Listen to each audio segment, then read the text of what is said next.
people at Marina del Rey Yacht Sales.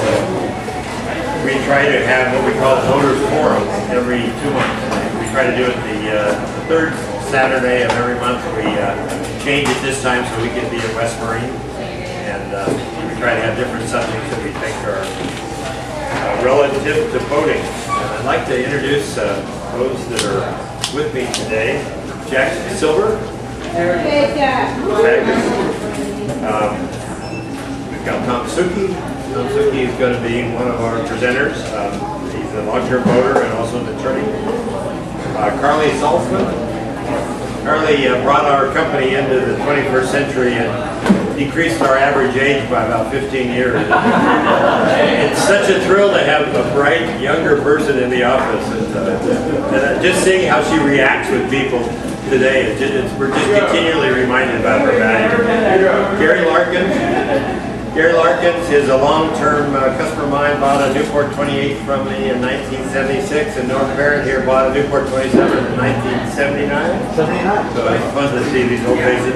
Gary's been very involved with the Rendezvous for years and kind of is the guy that encouraged us to keep on doing it. Reese is Carly's significant other and owns 103 stores. Very involved with us. We have a couple people aren't here. My son Drew works with us also, and Jim Hoyer. Jim Hoyer has been in Marina del Rey since before there were slips, and very good, interesting guy. I'm going to start by giving a little bit of a brief history of Catalina. It's 22 miles long. It's 8 miles wide. It's 2,100 feet tall. It's 22 miles from the mainland, and it's 32 miles from Marina del Rey. Has a population of around 4,000 people.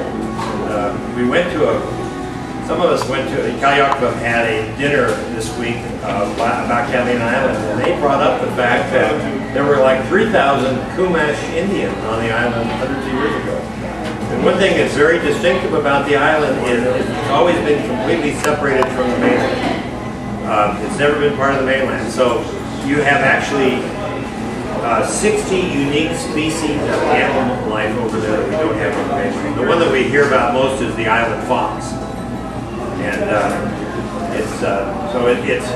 that 22 miles of water has protected it from many ways. There's a total of 8 Channel Islands, and they're all controlled by, most of them are controlled by conservancies, except a few of them are mounting ranges for the U.S. Navy. And so there's a whole lot of effort towards protecting them from the environmental ravages that we all know so much. Another interesting fact about Catalina, in 1919 it was purchased by Philip Wrigley, and the family has really controlled the island ever since. An interesting tidbit in history, Wrigley also owned the Chicago White Sox, is that right? The Chicago baseball teams. They used to have spring practice at Catalina Island. And time in the 30s, a sports announcer from Illinois, whose name was Ronald Reagan, came over to do a report on the spring practice of the Chicago White Sox and had an audition. While he got here, got a job as an actor, and never went home. So it's played a significant role. Another interesting fact is, believe it or not, there's a Civil War barracks on Catalina, built before in like 1864. Since 1975, the Wrigley family donated or put most of the island in a conservancy. I think it's approximately 90% of the island is controlled by conservancy, which is, Conservancy's effort are number 1, education. They do a lot of taking young people out there. Number 2, conservation. And number 3, what we're all involved in, which is recreation. Anyway, that's an overall general view of Catalina. I want to talk a little bit about what you do before you go. And the first thing you do is you check the weather. And we gave you, there's some sheets in there that have some ways to check the weather. We're all using the computer so much today. Marine Weather Los Angeles gives you a good indication of the weather. And we also gave you in your handout a copy of the weather forecast that I printed out yesterday from that website. And another significant factor is you obviously want to monitor the weather, and you have that on your VHF radio. But this is also taped to the window of the Harbor Master office in Catalina Island. You know, there's one guy I didn't introduce, and Craig Underwood back here was actually in the Harbor Patrol at Two Harbors for quite a while, and he's involved in this too. So monitoring the weather is just important. I got to say, it's less critical this time of year than the winter.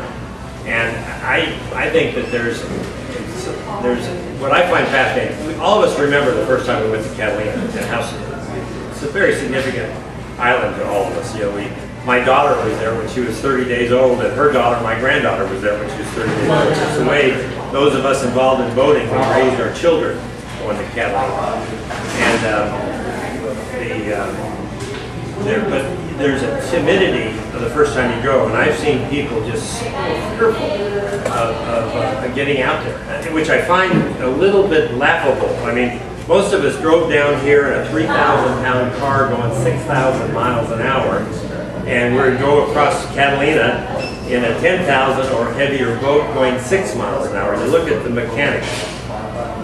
My daughter got into long-distance racing and sailing at one point, and she went to and from Hawaii. She raced over 3 times, came back four times, so total 7 trips in 4 years. I never worried about her out there. I thought she was safer there than here in LA, and I think she was. I mean, it's a fairly safe thing to do, but that doesn't mean there aren't some pitfalls. And most of the pitfalls are tied to weather. For example, a few months ago, 2 people lost their life at Catalina. And they lost their life because they weren't watching the weather, number one. And number two, they didn't know when it was time to get the hell out. And that's a real key. You know, you need all of California pretty much has no natural harbors. There's something like only 3 natural harbors in California. Every harbor is man-made. Now, believe it or not, one of those harbors is in Catalina. Cat Harbor is an all-weather natural harbor, and you can withstand pretty much any weather condition there. But the key is you got to get there. And if you look at a chart of Catalina, you know, you look at Avalon, or you look at where we're going to be in the isthmus. A northerly wind leaves you completely unprotected. The wind doesn't get you in boats, the water gets you. And waves are made by wind. So what you need to do is you need to have a piece of land between you and the wind. So if you're in an exposed area and a lot of wind, you need to get the hell out. And the way you do that typically, and again, this is mainly only wintertime, but you would, if you're in 2 harbors, you go around to the backside, isthmus. It's probably an hour and a quarter in a sailboat to get there. And if you're in Avalon, you go to the backside again. It's a place called Palisades. You put a piece of land between you and the wind. It's just a real basic concept. And you stay on top of it, and you don't worry about it.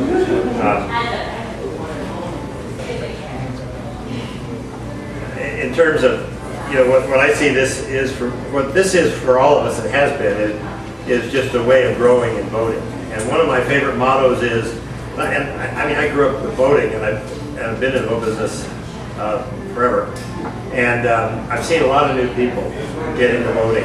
And one of the keys is, I tell people, a degree of cautiousness, but not overly cautious. You know, you want to push your envelope, you want to kind of do things that you're a little uncomfortable with, but you don't want to do the crazy stuff. And I've got a few kind of rules on that.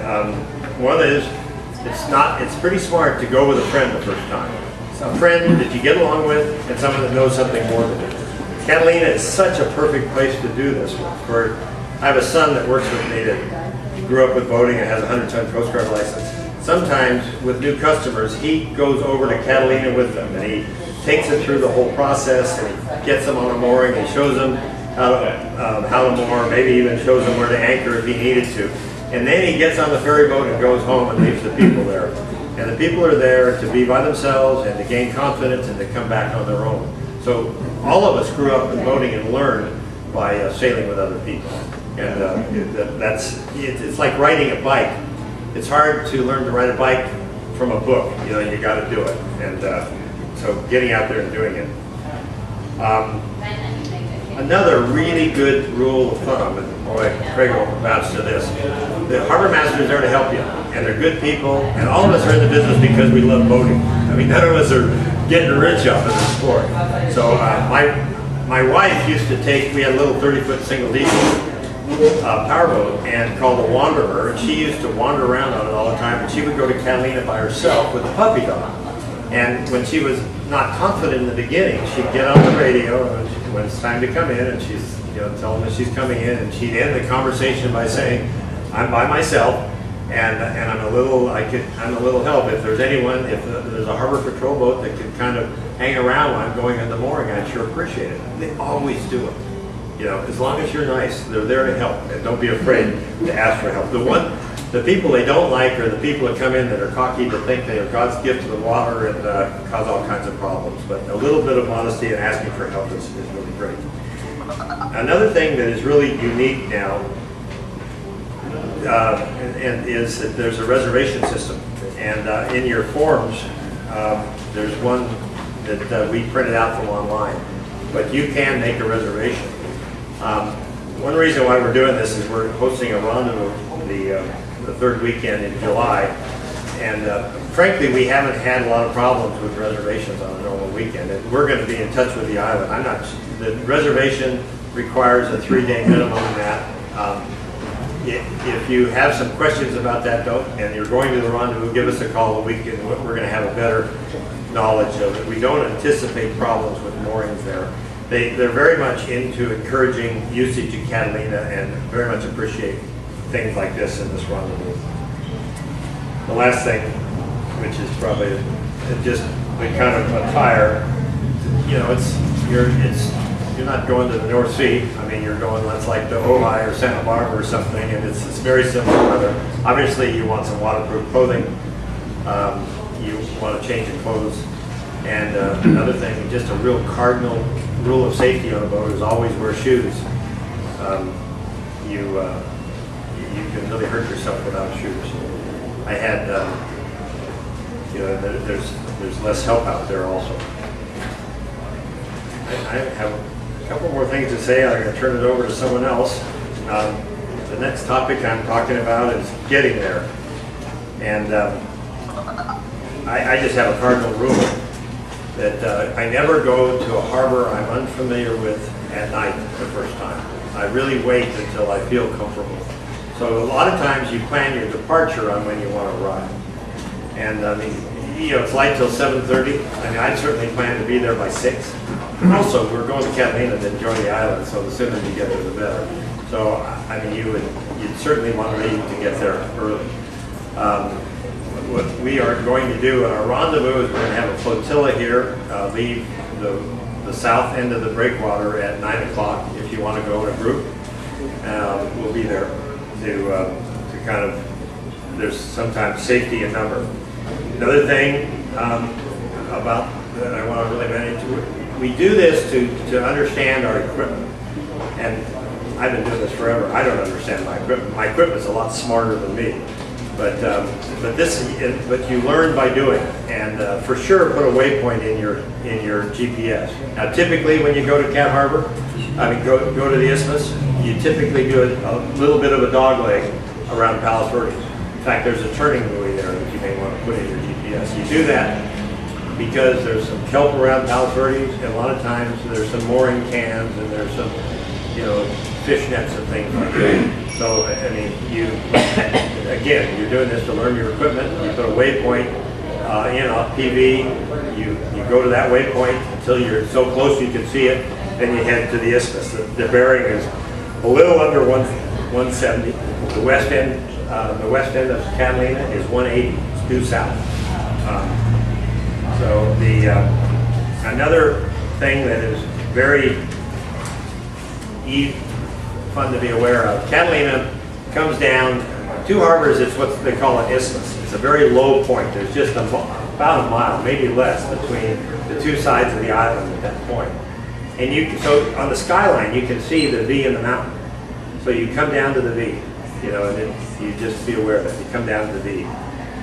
boating is, you know, we all have all these different senses, and we're getting all the senses we can and trying to make good decisions. And I'm not a believer that you rely on one thing, like a GPS or anything. We're all here about getting all the information we can and doing things right. Typically, because we start early, end up powering it first, and most of our sailboaters in Santa Barbara, in South Bay here, and the whole Southern California, we use our engine more than we would like to admit.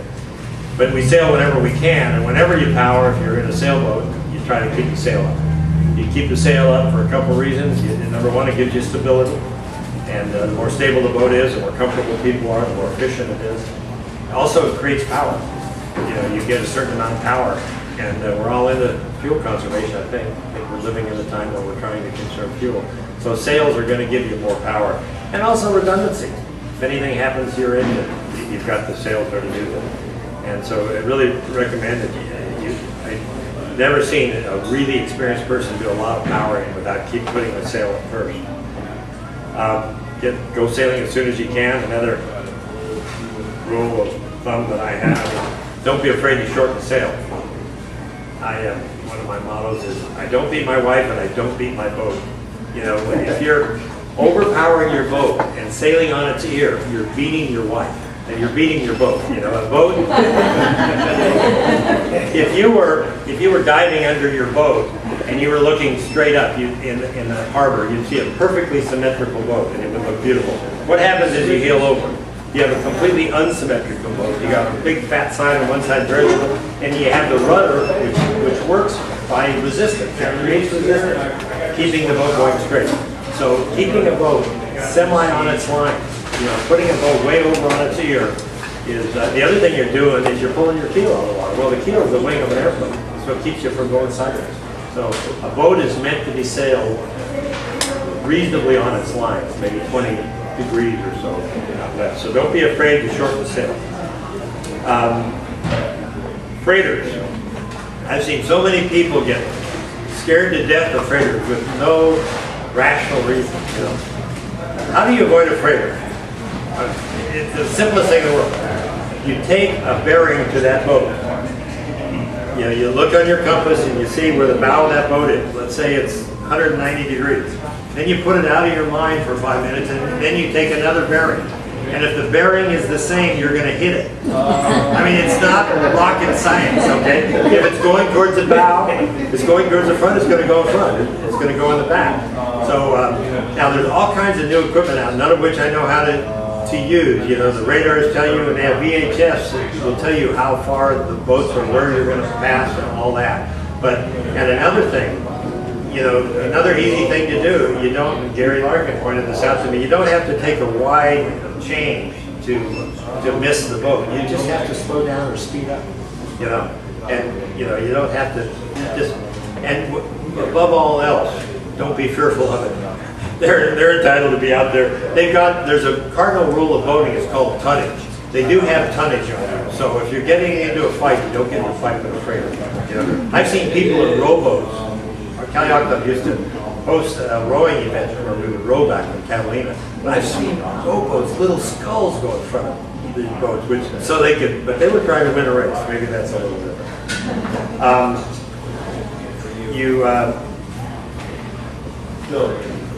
Call the other thing. One thing on your list is we have a series. We have some we call resources where you have the how you get the weather. There's webcams on both islands. There's the reservation, and there's also some telephone numbers and emergency and VHF channels. The Isthmus, and it's listed on when you have it. The Isthmus monitors channel 9, and when you're 10 minutes out of Marina del Rey, out of the Isthmus, you ought to give them a call. What you typically do, you let them know who you are. You know, if it were me, I'd say, Isthmus, this is Friendship. And they come back and say, we're a 45-foot motor yacht, and we're planning to stay here for 2 nights. We're part of the rendezvous. Do you have a place for us? And so they check in. And so what you've done there is you told them you're 10 minutes out. You told them the size of the boat, and you told them that you want to be near the event that we're doing in 2 harbors. And then as you come into the harbor, the next thing you do is you drop your sail. And you typically would drop your sails when you're there, not in the middle of the ocean. You know, you're creating good habits and not taking unnecessary risk. It's a lot easier to be in there where there's less wind and you're in the lee of the island and drop your sails. The wind funnels up when you get a little closer to the island. You get a little bit more wind. So just a good practice. You leave your sail up until you get in and you're a little protected. And then you'll see a patrol boat out there, and you go up to him and he'll tell you what mooring you're on, and you can pay him if you want. Or the other thing is you can pay him also at the harbor master's office later with a credit card. Again, you monitor Channel 9. Now we're going to be monitoring Channel 9 also. If you need some help, we'll have a dinghy out there, and so you can feel free to call us. And if you feel like you need some special help, we're happy to help you also. Picking up a mooring. Is everyone knowledgeable about picking up a mooring? I'm gonna.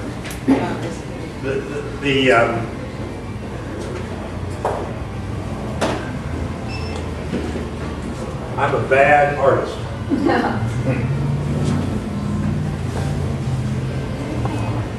But the way this works is, you got a buoy here that's anchored and tied to your bow line, and it goes to a stern anchor here. So what you're going to see when you come up is you're going to see a buoy and you're going to see a spire in the air. And one of the biggest dangers you have in docking is wrapping a prop. Because it's very easy to get your prop, and your prop doesn't like ropes. I mean, you can bend props, you can bend shafts, you can ruin your you can hurt your weekend. Not ruin it, hopefully it doesn't ruin your weekend. So the way you basically pick up a mooring, you kind of come up from the stern, and you have someone on the bow. That person picks up this spear, this spiral, whatever they call it, and there's a big area, a spliced area that goes around your cleat, and the helmsman or whoever's driving the boat is monitoring the bow, and that's hooked up around that cleat. You want to just come in fairly closely. You want to be in control. You can, if you're going too slow, your rudder doesn't work. You need to be, not be afraid of using a little bit of horsepower. And when that line is hooked around that buoy, the helmsman loads up in reverse and backs out and stretches the line out, and actually gets a little momentum going in stern. While that's going on, this person is walking to the back of the boat, pulling it up. And the helmsman is keeping that line in sight and making sure it stays away from his prop. And when that person gets halfway back, you put the boat in gear and you go and you help that person. And the two of them together pull it back and gets the line around the stern line. Now, sometimes, these moorings are all owned by people, and the boat that you're on, it may be a different size than you have. So you might not get that rear hook all the way to your cleat, or it may be too long. But don't be afraid to pull down the line a little bit if it's a little long. You want it reasonably taut. Another thing I see a lot of people do is they take like a dock line and they wrap it around the splice and bring it back and put it around the cleat.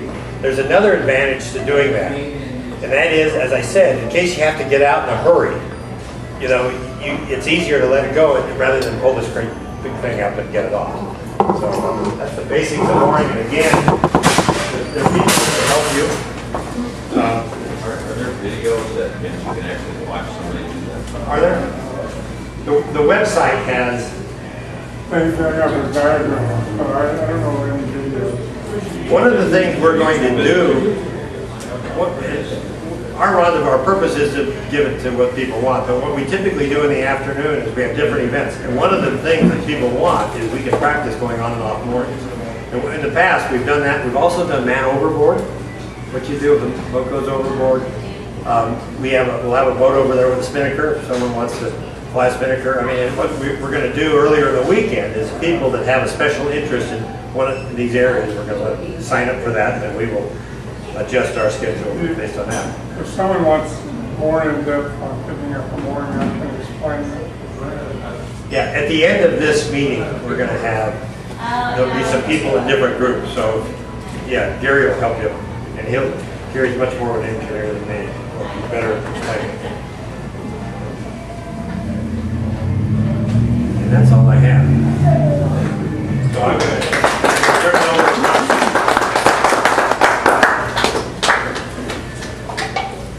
Good morning, thanks everyone for coming, and thanks to West Marine for providing this nice venue and lots of goodies, and got any treats, they're over there.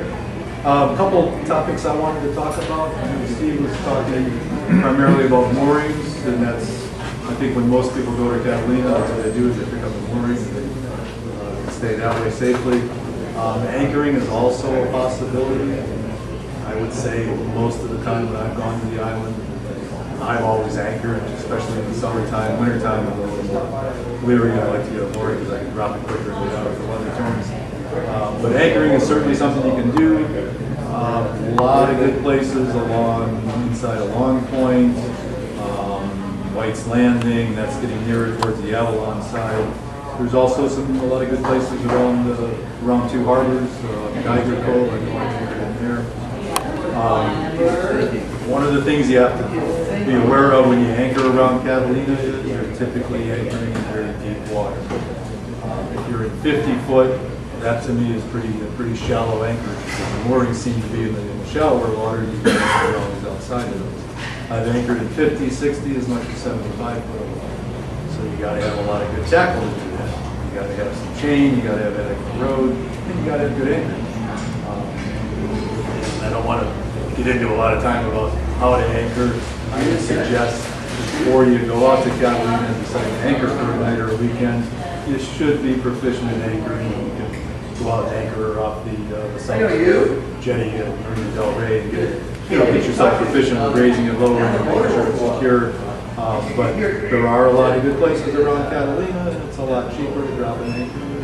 A little bit more away from the crowd. A lot of the moorings, especially on a busy summer weekend, you're here, there's another next to you. It gets a little crowded, so it makes you feel like you're in LA. So I always like to anchor and then just be a little ways away. Another thing you got to think about when you're anchoring is around Whites and those areas near the Avalon. Everybody seems to use one anchor off the bow, and as the tides change and the wind changes, it goes all swing in unison. And I found over closer to Isthmus, and especially in Cat Harbor, everybody seems to drop an anchor off the bow and anchor off the stern, so everybody stays stationary. You have to follow what everybody else is doing. So if you're going to anchor, look around and see what everyone else is doing. Because if you're on one and you're swinging and everybody else is on two and they're not, you're eventually going to swing right into them, probably about 3 in the morning when you don't catch it out. So again, it's just something to think about. Anchoring, I always found was a great thing. There's a lot of good coves to find out the good places to anchor. There's some good books.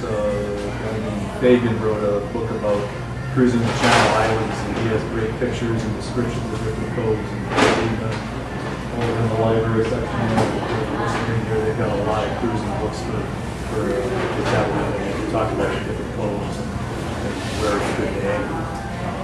But again, if you're going there for the first few times, just getting comfortable with the island, it's always best to pick up an anchor. And you're in a little bit closer to the shore typically. So now you've gotten to the island, you've either gotten your anchor set or you've got a good mooring and you're secure. You get to land now. I know a lot of people that I talk to that have never been over there, they think it's just like Marina del Rey. You pull in because you're going to slip, and there are no docks over there. There are a few docks, but there's primarily the dinghy dock.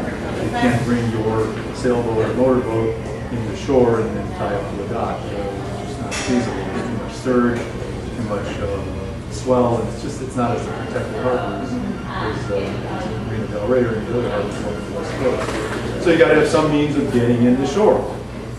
The easy way is you call the shore boat. I think they monitor Channel 9. They have these boats that are probably about 25, 30 foot, fit lots of people on them. They're running, in the summertime, they're running all day, usually into the evening, and usually up to about last call when the bars close. So double check when you go onto the shore what time is your last boat, so you know.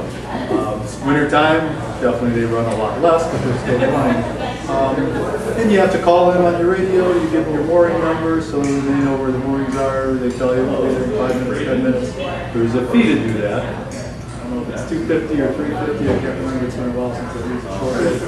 $350 now, and that's a one-way trip per person, so you got a little change, you got a little tip jar there typically, so. Maybe a little more if you go to the outer trouble. Yeah, but there is a charge, you know, $350 for normal per person, so just be aware you gotta have a little extra change. It's not a whole lot when you get to shore, you're gonna be paying probably $100 per year. The other way is a dinghy. And dinghies range anything from these little kayaks to lots of other dinghies that they have here. I think the limit at the dinghy docks is 13 feet if I'm not mistaken. 14? Well, it's 14 feet, but you can, 14 feet, you can have boats that are, you know, just a little bit 2.5 horsepower engine to big center consoles with a 75 or 80 horsepower engine you can water style. But you can get into the dinghy and then go to the dinghy dock, which is just basically a floating platform that's attached to land. The dinghy docks are usually moving quite a bit when there's a lot of surge, so if you've got a crew that's been susceptible to seasickness, they're probably going to experience that feeling when they step on the dock. But it's easy to get onto the dinghy dock and then you're out the shore. The best advice I can give you for getting a dinghy into the dinghy dock is having a very long painter line. That's the line from your bow that you're going to tie to the dinghy. The reason I like to have a long line, I want that boat as far away from the dock as possible. So it's not banging into everybody else's boat, it's not getting banged into the dock. A lot of people you'll see, they pull that dinghy in, they want to be the first one in line there, they tie it tight. That boat's getting all the push against the dock and it's getting 15, 20 foot, I don't think is more. Not out of the question. And you'll find when you go into the shore on a Saturday afternoon in July or August, there's probably 4 or 5 dinghies already at the dock. You gotta just kind of wrap off of them. So you need to have a long line, get to the last one, have somebody climb over that, climb over that, and eventually they get to shore, get to the dock itself, and they got to tie it out. So that's the other reason why you want to have a nice container in case it's very crowded there. So now you've gotten to shore, you get off the dinghy, and what do you find when you get there? Mostly, I think we're talking primarily about 2 harbors. I think that's where most people from Marina del Rey go to. 2 harbors has a general store that's got pretty much everything you need, from t-shirts and things that say 2 harbors and Catalina, to food, beer, wine, anything you need basically. It's a very large store that has all the stuff you need. There's also a bar and restaurant there, snack bar outside, so all during the day there's food available, hot dogs, hamburgers, french fries, all the nice greasy stuff you expect. And a very good restaurant inside for better meals, nice dinners. The bar outside there kind of becomes the center of entertainment. In the evening, they usually got live music out there, and a dance floor, and sometimes it's a little bit crazy, but it's all fun. There are also showers at 2 harbors, wonderful showers, restrooms, which if you get to shore and use the restroom there, it's better because no matter how big a holding tank you think you have on your boat, after a long weekend, it's usually colder here. So use the restrooms when you can. They say they've got very plentiful restrooms. They keep them nice and clean, lots of showers, so everything you need is there. So if you go further down to Avalon, which is the big city, I think they have a year-round population of around 3,000 maybe 30,000. A lot of bars, a lot of restaurants, a lot of t-shirt shops, lots more there. So if you're looking for more activity, more places to go, more things to do, that's a good place to go to. And the other things that you may need when you're at the island, possibly medical facilities.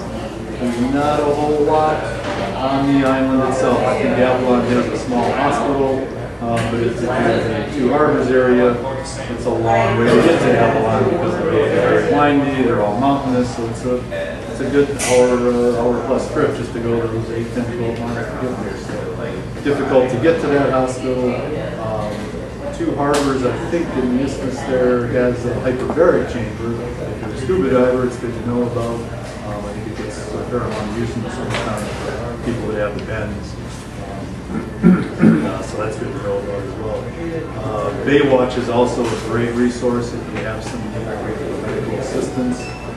Contact them. I think they're typically on Channel 9 as well. They can assist. They've got first aid. Again, there's not a lot of other facilities there, so be aware if you need something. You may need to be there. There are paramedics. Other things that are available, I know the Harbor Patrol is available typically on Channel 9. They make the assignments for moorings. They can assist you with getting on a mooring. Usually if you have to call them, if it's a busy Saturday or Friday, as you're coming in, you'll see those little boats there. Approach them, you'll kind of see there's a lot of boats usually circling around them, waiting their turn to get assistance from the Harbor Patrol. They make the assignments and they'll tell you which mooring to go to, the direction to get there. And again, if you need some help, they're usually available to do that. Again, if it's busy Friday afternoon and Saturday, sometimes they don't have as many people as they'd like, but they're always very helpful and ready to assist if they can. Also, I know in Avalon, White's Landing, those areas, they've got trash pickup. They've also got somebody who's going to pump on your head. I think those are also available on Channel 9. You just call it VHF. Also in this little book that we've got, I think it mentions in Cat Harbor, there's a head pump out. And they've got phone numbers for all the same things. We don't have access to VHF. So all those things are typically available when you're over there. Trash is usually a problem after a few days when you got 4 people on your boat. You got to get rid of the trash somewhere, so it's good. Either all in the shore, there's always places to take it, put it in the I think the short one's mine to carry it. But it's just stuff you got to get rid of. One other topic that I was asked to discuss briefly is the buffalo or bison, I guess they are actually in Catalina Island. There are a lot of bison there. I think the current herd is about 150. I did a couple little Google searches to get a little information before I talked about this. The herd is kept at about 150 bison now. How did they get there? They're not native to Catalina. I guess there was a movie that came out in 1925, a silent film that Zane and Ray had something to do with called The Vanishing American. I think it came out in 25, actually filmed in 24. And they brought over, I think, just a couple dozen buffalo for scenes in the movie. Interestingly enough, I've never seen the movie, but I'm told that when the movie came out, it has no buffalo in some reason.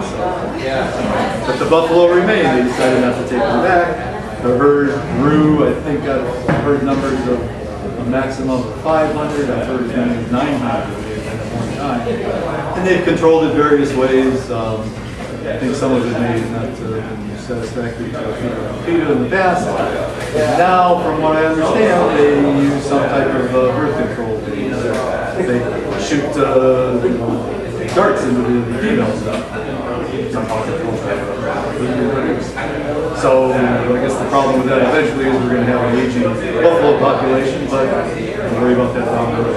Kept it down to a comfortable number of 150. Something to be aware of with buffalo. You see it if you're taking hikes out in the hills. There's a lot of great places to hike and trails, but there are buffalo around. They all look very tame and they're very slow when it's hot. You'll see flies swirling around and they're trying to get rid of them, but they're not really moving very fast. They look very lazy, but they can move very fast. Be aware of buffalo can charge you. I've heard stories, I've never seen it. I've read stories and heard stories of people being out in the inside of the interior and being charged by buffaloes and being injured. I've never known anybody be killed over there, thank God. But be aware that you shouldn't play with the buffalo, you shouldn't send your kids to pet them. You know, you can take pictures from a distance, but they can charge. I remember many, many years ago when I was out hiking around the backside, going to Bend Weston Beach, and we saw a lot of buffalo along the way. And a good friend of mine is living over in Avalon. He's one of the ones that told me he hears a lot of these stories when people get charged. He mentioned if the buffalo are above you, it's not a real good place to be. You want to be above them. If they're above you, it's much easier for them to charge. And I remember walking along when I'd be on a walkway and they'd kind of bluff above you. It's a little intimidating when you see them above you and they can come down. Just something to be aware of. Don't tempt them, don't play with them, just be aware of them. They can hurt you. They're there. And, they're fun to look at, fun to take some photos of. And that's all I have.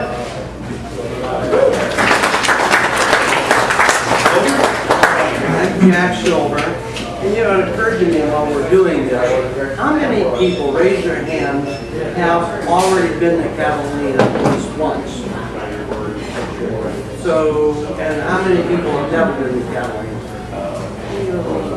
Okay. It's just a small administrative thing. West Marine has extended the courtesy for anybody who is here for the seminar. If you buy anything today while after the seminar or whatever, you go up to the desk and you say, we're here for the seminar, they will give you the discount that we get as a trade company. So just tell them you're here for the seminar, and when they ring it up, you'll save about 5 cents. So that's after we kind of break up, I'm only going to speak for a couple minutes. We're all going to be here for individual questions or discussions. Gary Larkins is here because he is like our ultimate rendezvous guy. He's been to a lot of them, and he's helping us organize one. And what I'm here for today in my presentation is to talk about the rendezvous. So now you have all the theory of what you're going to do. Now is the opportunity to practice it. So in your packet there is a handout. On one side it says 2 harbors, 1 rendezvous, and it's tentative, and I emphasize tentative, schedule of what we're going to do. And then on the other side is a registration form. So I would encourage you that if you are interested in coming, to let us know as soon as possible, because I can't guarantee this, and sometimes depending on the weekend we have better luck than others, but we will work with a harbor master and do the best we can to get the moorings kind of together.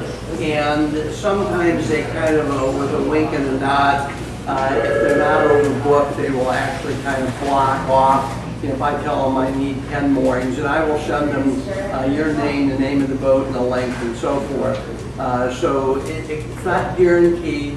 Sometimes it works better than others, but it makes it easier if we can kind of do that ahead of time. So the purpose of the rendezvous is just to have fun, to meet other boaters, and to some extent have this experience as a group, so that one of the very first thing on the agenda is that Saturday or Friday morning, we're going to be probably in my boat, I don't know, Gary or whoever else. At about 9 a.m. we'll be outside the jetty on the south end, and we'll kind of spend 10-15 minutes going in circles to aggregate. Hopefully we'll know ahead of time who's going to participate, and then we can kind of go over as a flotilla. And we'll monitor radios and so forth, so if anyone has any issues or whatever. Depending on the size of the boat, I'm a sailboat guy, so for sailboats, it's going to take you 4.5 hours, 5.5 hours. If there's no wind and you're absolutely resolute in terms of just sailing, maybe more than 5.5 hours. I find more often than not that I will motor sail if there's not much wind, so that but it'll still take you. So you need to, from a preparation standpoint, if you're leaving at 9 in the morning, you're going to need to have the food and so forth on board. until you get there. Moorings, Steve mentioned, talked about the process of mooring, but moorings, they come in different lengths. So it is important that if you're going to pre-register, we really know the length of your boat because that is a factor in mooring. So, okay, so Friday we're going to get there where it's just a social thing, very casual. We'll probably meet on the beach at a picnic table or something, have pizza, beer, wine, soda, or whatever. And it's just a purpose to try to get to know people and just kind of unwind a little bit from the trip over. Saturday morning we have, which is kind of a fun thing, it's I'll call it a continental breakfast. But it will be off the stern of Steve's boat, which is a big power boat named Friendship.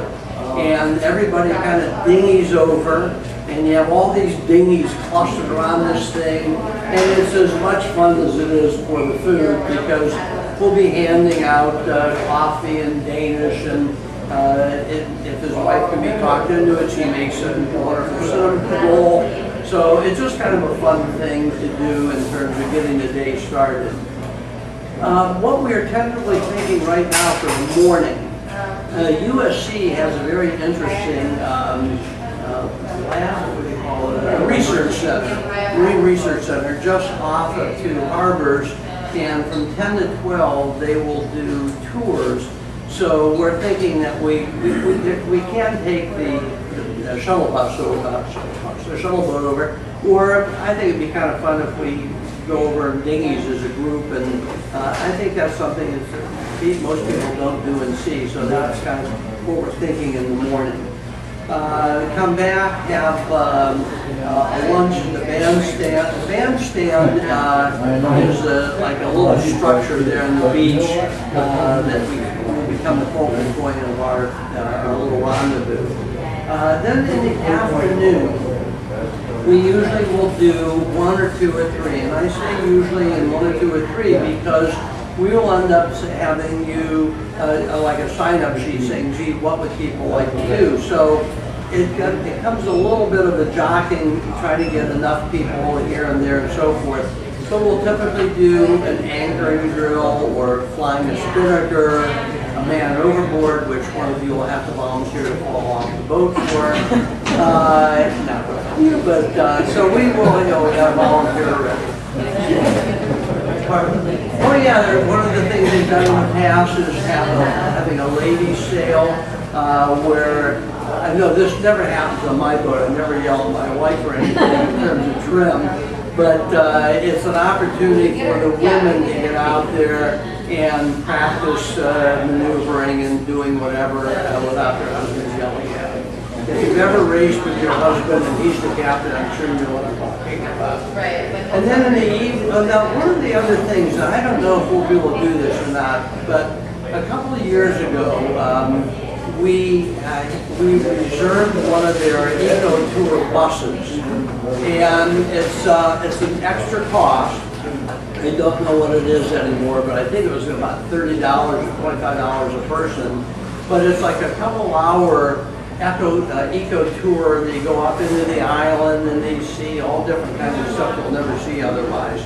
So we'll probably put that out there, and if anyone wants to do it, then I will see if we can arrange to have that done. And that's just kind of an extra. And then in the evening we'll get together, and it's kind of a bring your own meat. We'll provide the sides and beer, beverages, and that kind of thing.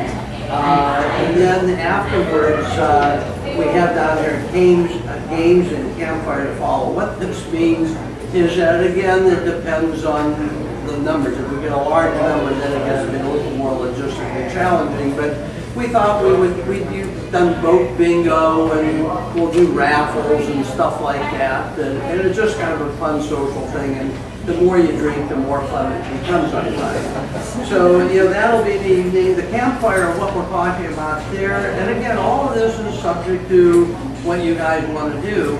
I have found that people all love telling about their boat stories.